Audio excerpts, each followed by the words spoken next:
नमो नमः। प्रिय विद्यार्थियों, आज हम कल्पतरु चतुर्थ पाठ कक्षा 9वीं संस्कृत के प्रश्नोत्तराणी भाग 1 को पढ़ेंगे। प्रिय विद्यार्थियों, इससे पहले यदि आपने पुराने वीडियो को नहीं देखा है तो मेरे चैनल को सब्सक्राइब कीजिए एवं बेल आइकन पर क्लिक कीजिए। इससे आप पुराने वीडियो भी देख पाएंगे और आगामी वीडियो के नोटिफिकेशन भी प्राप्त कर पाएंगे। प्रिय विद्यार्थियों, इस प्रथम भाग के अंतर्गत हमने 5 प्रश्नों को समायोजित किया है। आइए एक पदेन उत्तरम लिखत। पहला प्रश्न है का जीमूत वाहन कस्य पुत्र अस्ति। जीमूत वाहन किसका पुत्र है? तो जीमूत केतो जीमूत केतु का। खा संसारेस्मिन् कः अनश्वरः भवति। इस संसार में क्या अनश्वर है जो नष्ट नहीं होता है? तो परोपकारः परोपकार। ग जीमूत वाहन परोपकारैक फल सिद्धि कम आराध्यति। जीमूत वाहन परोपकार की फल सिद्धि के लिए किसकी आराधना करता है? तो कल्प पादपम। कल्प कल्प वृक्ष, पादपम कल्पतरु की। जीमूत वाहनस्य सर्वभूतानुकंपया सर्वत्र किम प्रथितम। अर्थात जीमूत वाहन का सभी जीवों के प्रति कृपा से क्या फैल गया सभी जगह? तो यशहा यश। कल्पतरु भुवि कानि अवर्षत। अर्थात कल्पतरु ने पृथ्वी पर किसकी वर्षा की? तो बशूनी अर्थात धन की वर्षा की। प्रिय विद्यार्थियों, इनके आप नोट्स बनाते चलिए और कॉपी में लिखते चलिए, याद भी करते चलिए। आइए अब आगे बढ़ते हैं, प्रश्न क्रमांक 2 को देखते हैं। अधोलिखितानां प्रश्नानां उत्तराणि संस्कृत भाषया लिखत। अधोलिखित प्रश्नों के उत्तर संस्कृत भाषा में लिखना है। का कंचनपुरम नाम नगरम कुत्र विभाति इसमें। तो कंचनपुर नाम का नगर कहाँ सुशोभित होता था? तो हिमालय पर्वतस्य शिखरे। इसको आप कुत्र के स्थान पर हिमालय पर्वतस्य शिखरे कर देंगे तो पूरा उत्तर बन जाएगा आपका। खा जीमूत वाहन कीदृशः आसीत्। अर्थात जीमूत वाहन किस प्रकार का था? तो महान दानवीरः सर्वभूतानुकंपी च आसीत्। अर्थात वह महान दानवीर और सभी जीवों के प्रति कृपालु था। प्रिय विद्यार्थियों, इस प्रश्न क्रमांक 2 को का को खा को एक ही साथ ले लिया है, तीसरे चौथे पांचवे को अलग अलग लिया है क्योंकि उनको उत्तर थोड़े बड़े हैं। ठीक है, आइए प्रश्न क्रमांक हम गा को देखते हैं। कल्पतरोः वैशिष्ट्यम आकरण जीमूत वाहन किम अचिंत्यत। अर्थात कल्पतरु के विशिष्टता को सुनकर जीमूत वाहन क्या सोचने लगा? उत्तरम कल्पतरोः वैशिष्ट्यम आकरण होना था, यहाँ वैशिष्ट्य लिखा। जीमूत वाहन अचिंत्यत अहो मम पूर्वजैः ईदृशम अमरपादपम प्राप्य धनात् अतिरिक्तम किमपि न लब्धम। अहम अभीष्टम मनोरथम साधिष्यामि। अर्थात इस कल्पतरु को प्राप्त करके भी, अमर वृक्ष को प्राप्त करके भी हमारे पूर्वजों ने जो है कुछ ऐसा प्राप्त नहीं किया जो बहुत दिनों तक स्थायी हो। ठीक, धन के अतिरिक्त कुछ प्राप्त नहीं किया है, तो मैं अभीष्ट मनोरथ को अवश्य साधूंगा।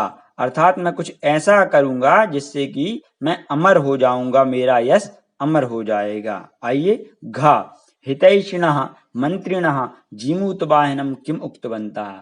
हितैषी मंत्रियों ने जीमूत वाहन से क्या कहा?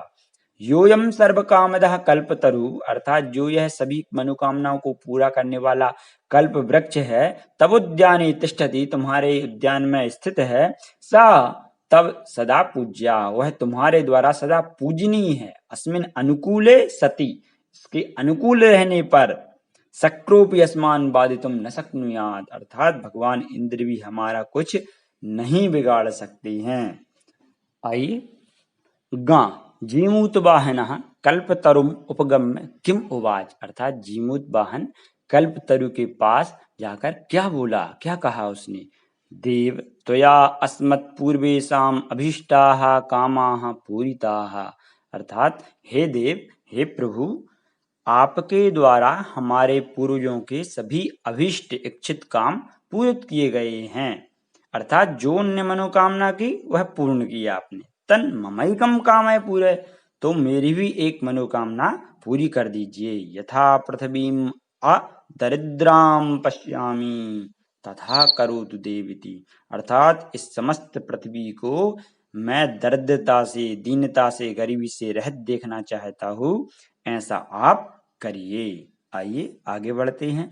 अधोलिखित वाक्येषु स्थूल पदानि कस्मै प्रयुक्तानि, अर्थात अधोलिखित वाक्यों में जो स्थूल पद हैं वो किसके लिए प्रयुक्त किए गए हैं। तो मैंने यहाँ पर उत्तर लिखकर अंडरलाइन कर दिए हैं, आप अपनी पुस्तक में देख सकते हैं कि जैसे का यहाँ तस्य सानोः था, तो तस्य के स्थान पर हिमालयस्य लिख दिया कि हिमालयस्य सानोः उपरि विभाति कंचनपुरम नाम नगरम, अर्थात हिमालय पर्वत के शिखर पर कंचनपुर नाम नगर सुशोभित होता है। ख राजा संप्राप्त यौवनम तम, तम के स्थान पर जीमूत वाहनम यौवराज्य अभिषिक्तवान, अर्थात राजा ने यौवन प्राप्त जीमूत वाहन को युवराज के पद पर अभिषिक्त किया। ग ये कल्पतरु तव सदा पूज्या, अयम के स्थान पर यहाँ कल्पतरु कर दिया है। घ जीतात जीमूत केतुः, तू जानासी यत धनम बीचिवत चंचलम, यहाँ तम के स्थान पर जीमूत केतु राजा को कर दिया, उसके पिता को। ठीक कि हे तात, आप तो जानते हैं कि ये धन संपत्ति लहरों के समान चंचल है। आइए आगे बढ़ते हैं। प्रश्न क्रमांक 4, अधोलिखितानां पदानां पर्याय पदम पाठा चित्वा लिखत, अर्थात अधोलिखित पदों के पर्याय पद पाठ से चुनकर लिखना है। का पर्वतः नगेंद्रः, इंद्रः नहीं भूपति राजा, इंद्रः शक्रः, धनम अर्थः, इच्छितम अभीष्टम, समीपम अंतिकम, धरित्रीम पृथ्वीम, कल्याणम हितम, वाणी वाक्, वृक्षः तरुः। आइए प्रश्न क्रमांक 5 को देखते हैं। का स्तंभे विशेषणानि, ख स्तंभे च विशिष्याणि दत्तानि तानि समुचितम योजयत, अर्थात का स्तंभ में विशेषण दिए हुए हैं, खा स्तंभ में विशेष्य संज्ञा पद दिए हुए हैं और उनको हमको अच्छे से मिलाना है। ठीक, तो का स्तंभ खा स्तंभ कुल क्रमागतः, कुल के क्रम से आया हुआ, क्या था, कल्पतरुः।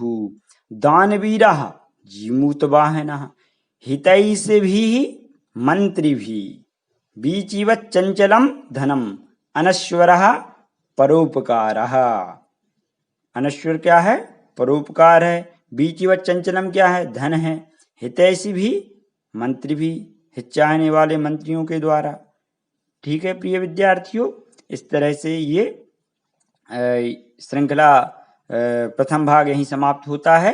बहुत बहुत धन्यवाद। नमो नमः।